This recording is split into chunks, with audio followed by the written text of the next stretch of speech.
Assalamu alaikum. La dernière fois, nous nous sommes plongés dans l'histoire des prophètes Ibrahim et Ismaïl, paix sur eux, afin de pouvoir comprendre et de retirer un maximum d'enseignements à partager avec nos enfants. Aujourd'hui, l'épisode du jour portera sur le fait d'apprendre à nos enfants à être généreux à travers l'aumône, la sadaqa.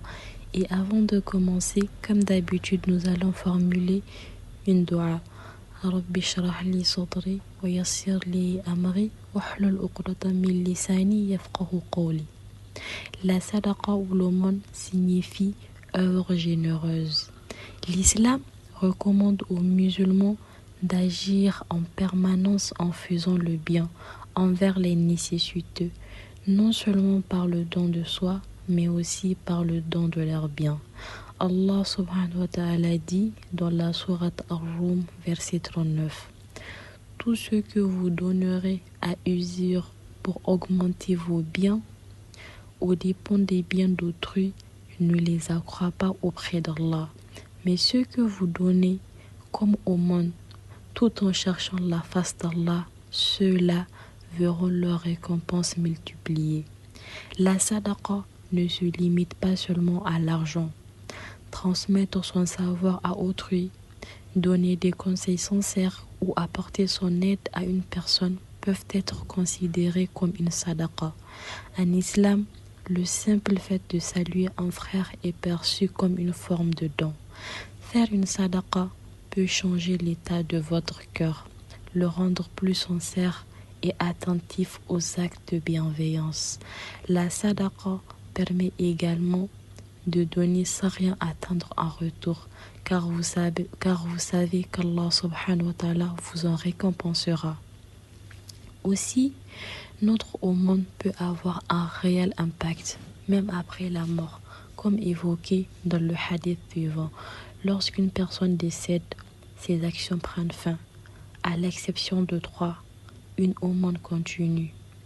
Un savoir qu'elle a transmis et dont profitent les gens et des descendants pieux qui prient pour elle, rapporté par Muslim. Pour apprendre à votre enfant à être généreux, vous pouvez mettre en place des activités très simples. La première activité peut être la tirelire de la sadaqa. Fabriquez ensemble une boîte à sadaqa personnalisée. Ça peut être un bocal décoré, une boîte en carton, etc. Et chaque semaine, votre enfant y met une petite pièce, même symbolique. Et vous pouvez fixer un jour de la semaine. Par exemple, le vendredi, on donne à Allah. La deuxième activité peut consister à faire un tri solidaire. Demandez, dans la chambre de votre enfant bien évidemment, demandez à votre enfant de choisir des jouets, des vêtements ou des livres en bon état qu'il souhaite offrir à d'autres enfants. Expliquez-lui que certains enfants n'ont pas tout ça et Allah aime ceux qui partagent. Et un exemple de dernière activité que je peux vous donner, c'est par exemple de cuisiner pour offrir. Préparez ensemble avec votre enfant n'importe quoi, ça peut être un petit cake, des crêpes ou toute autre chose de votre choix à donner aux voisins ou à une personne de la famille. Un aspect très important, c'est de laisser l'enfant choisir par moment à qui donner et surtout aussi laissez-lui donner pour qu'il ait cette habitude.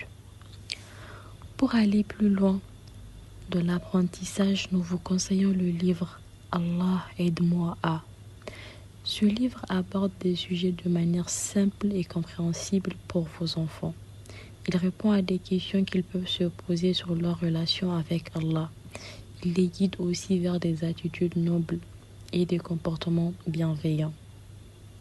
Par exemple, dans la section Allah aide-moi à t'aimer, on lit que l'amour d'Allah dépasse celui de toute autre personne et qu'il aime encore davantage celui qui cherche à le satisfaire.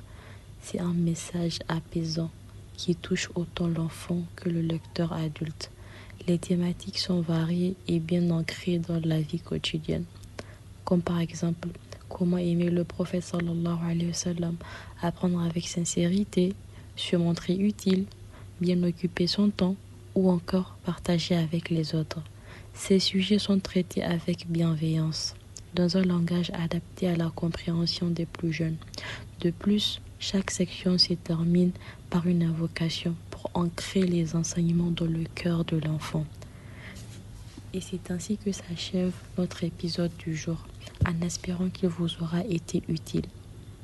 Comme d'habitude, n'hésitez pas à partager la vidéo autour de vous pour en faire profiter un maximum de personnes et bénéficier de la récompense.